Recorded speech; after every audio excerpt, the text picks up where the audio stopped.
What's up guys, Anthony Vapes. Today here with my review of the Asmodus Minikin 2. This has actually been requested by quite a few people, so I'm happy to finally be reviewing this. As far as disclaimers go, this was sent to me for the purpose of this review from elementvape.com. That will, of course, in no way, shape, or form affect my opinion or review.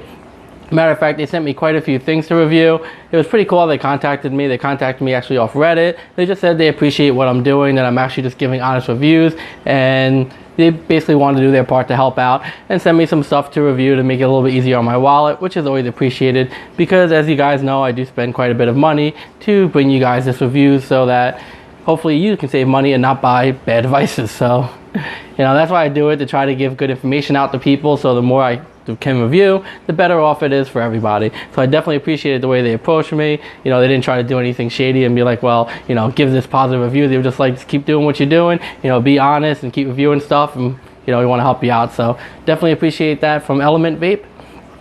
And yeah, that's all the disclaimer is. So moving on, let me go ahead and get into the up close.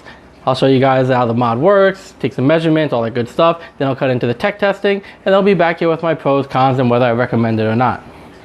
All right, let's take an up-close look at the Asmodus Minikin 2. Here's the box it's going to come in. Gives you some information.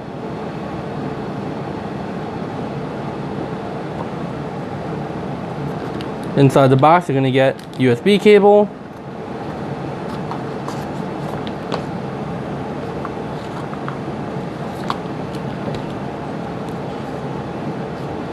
manual,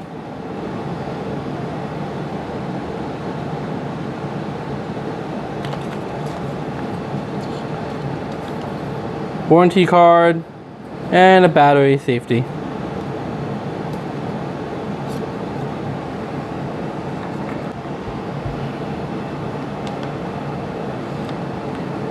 Got about 41.7 by 38.5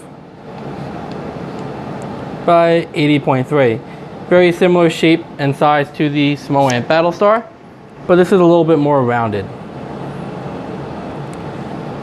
Battery cover just pops off on some very strong magnets.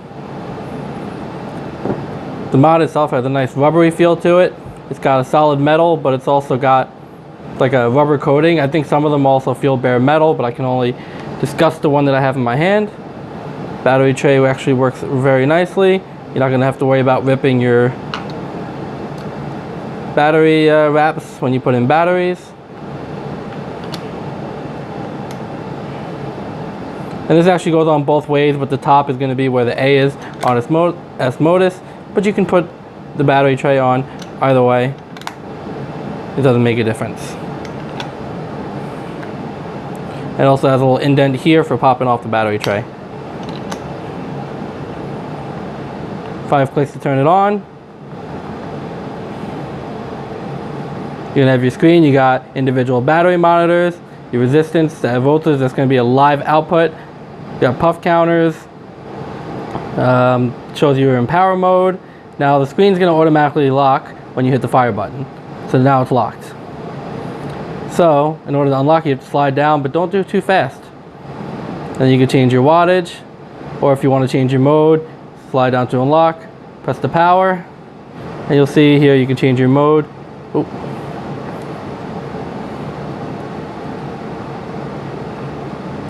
Power, temp, TCR, TFR. So you go to temperature mode.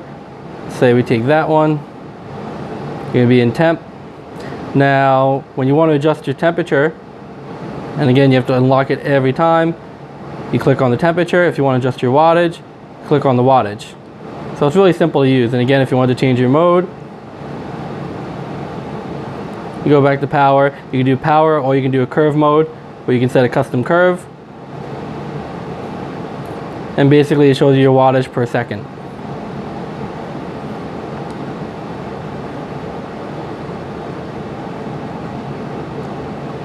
And back to power. So it's actually a very simple, very easy to use mod. There's no rattle anywhere at all. It's very solid. I mean, there's only one button, which is the fire button, and everything else is done off the touchscreen. So it's a very nice mod, and if you get juice on your fingers like I do, it's going to show up pretty easily on the mod. It says Asmodus on the button. It's got a very nice 510 pin that works well. Overall, just a really nice, solid built, simple mod.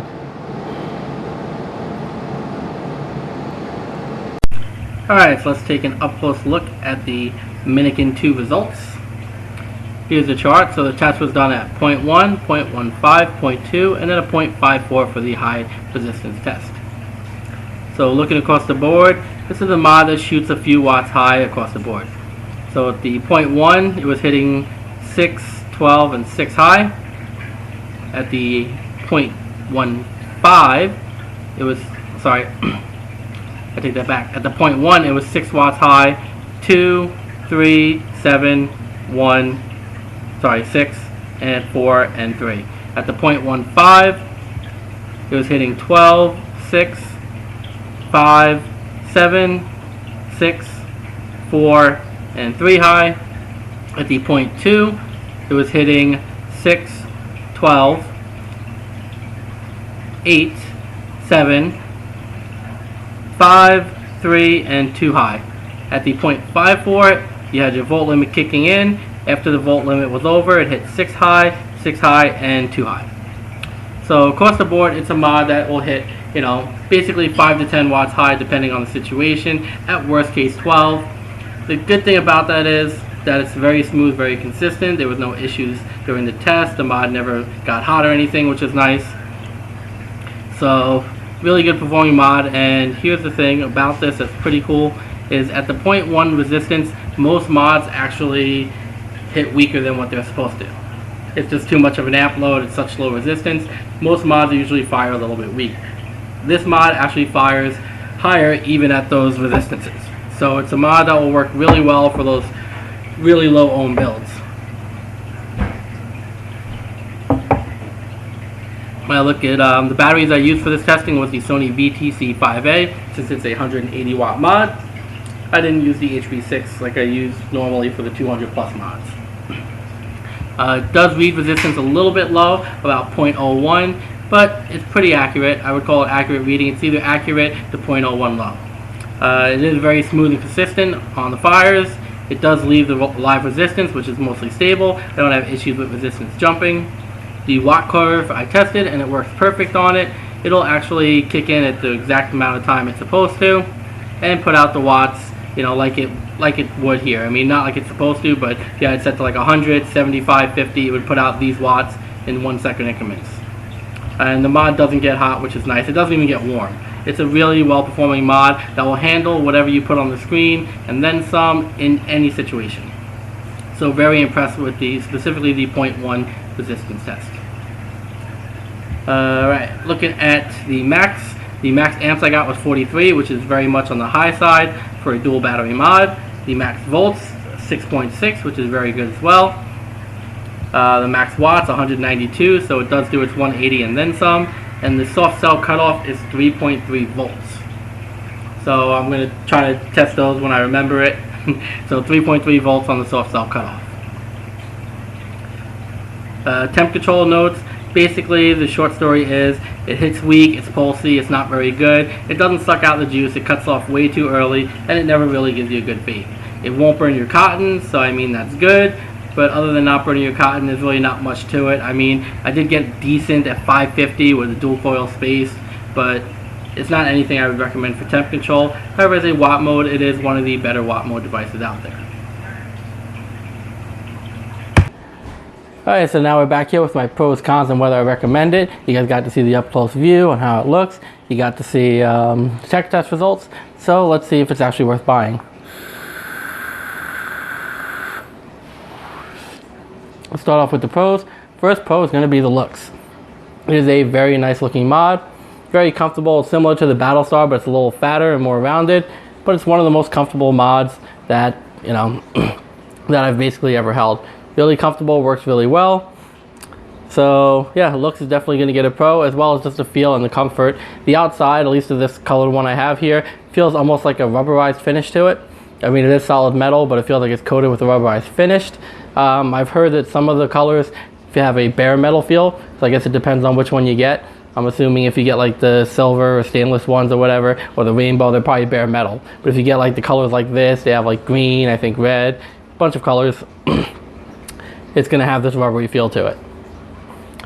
Next one's gonna be the touchscreen. It's got a nice big touchscreen, works really well. It's gonna get a pro for me for the touchscreen. Next one's going to be the performance in watt mode. It's a very good performer in watt mode. It does hit a little bit high, but it does all the watts it promises and then some. It's smooth, it's consistent. I had no issues with it. It never overheated on me. It never got hot. The batteries never got hot. It just worked really, really well as a watt mode device. Just remember that if you are using pre-made coils, you're going to want to set your watts down about 5 to 10 watts to start off than what you normally would. If you're building your own, you could probably figure it out yourself. Next one's going to be the fire button. It does have a really nice feeling fire button. It's kind of recessed in a little bit, but it's domed, so you can kind of feel it out. There's no rattle or anything on it. It's just a really nice fire button. Next pro is the build quality. Build quality in this is fantastic. It really feels like it can take a beating. I've actually dropped this mod a couple times and it looks still brand new. So it's definitely a very nicely built, good quality mod. The 510 pins are really good quality. I don't have any issues with it. It sure is not going to pop out of your mod. Everything on this mod is just a really, really nice quality. Next one's going to be the auto lock screen. I do like that it automatically locks the screen every time you press the fire button. So if you do put it in your pocket, it's not going to start changing stuff on you. Last but not least, do we have any more? Nope, that's pretty much all the pros. That's all the pros I got on it, but there's a lot of pros and a lot of really important pros. Oh, sorry, one more. It does handle 25mm atomizers perfectly without overhang. This is a 25mm tank, and it looks absolutely perfect on it. Let's go into the cons. First con is going to be the temp control performance. It does not do a good temp control. It's not going to burn your cotton, but outside of not burning your cotton, there's really nothing else I can say about it that's good. I wouldn't even say it's passable. It's just kind of pulsy and then cuts off way too soon. It just doesn't work well. So temp control performance is going to get a con from me. Next one is going to be the slide to unlock. It just gets annoying doing it all the time when you're making adjustments, especially like me when I'm doing the testing and I'm making all these adjustments back to back. It's probably less of a hassle if you're not doing it that often, but you know, yeah, and you have to make sure that you do it like slow, because if you do it fast, it doesn't work. See, fast doesn't work. You have to do it slow and then it works. So just remember, you got to slowly slide your finger down the screen to get it to go. So that's going to get a con for me because it's kind of annoying. So that's all I got for the cons. Question is, do I recommend this or not? I don't like to do hard yeses or nos. As a watt mode device, this is going to lean very heavily towards a yes. There's really nothing bad to say about it. It's everything you want in a watt mode device. It works, it provides the power it says, and then some. You know, there's no issues, no firing delay, no nothing. It's just a really solid watt mode device. So that's all there is to say about it. For a temp control device, it would say no. If you're looking to get temp control, it's definitely not a good temp control device, and I wouldn't recommend it for that. So yeah, that's all I got. That's my recommendation on it. Yes for watts, no for temp mode. I want to thank you guys for watching. Feel free to like, subscribe, comment down below, all that other good stuff. Follow me Facebook, Twitter, Instagram, and all that other good stuff. Wrap it up. I know you don't want to hear this spiel all the time. I want to thank Element Vape again one more time for providing me with this mod for review, and I have a few more others from them coming as well soon, so stay tuned for that. If there's anything you guys want me to review, feel free to comment down below. I'll try to get as much as I can of what people want. And I want to thank you guys for watching. This is Anthony Vapes, as always, keeping it honest. Hopefully you can say you're doing the same thing, and I'll catch you on my next review.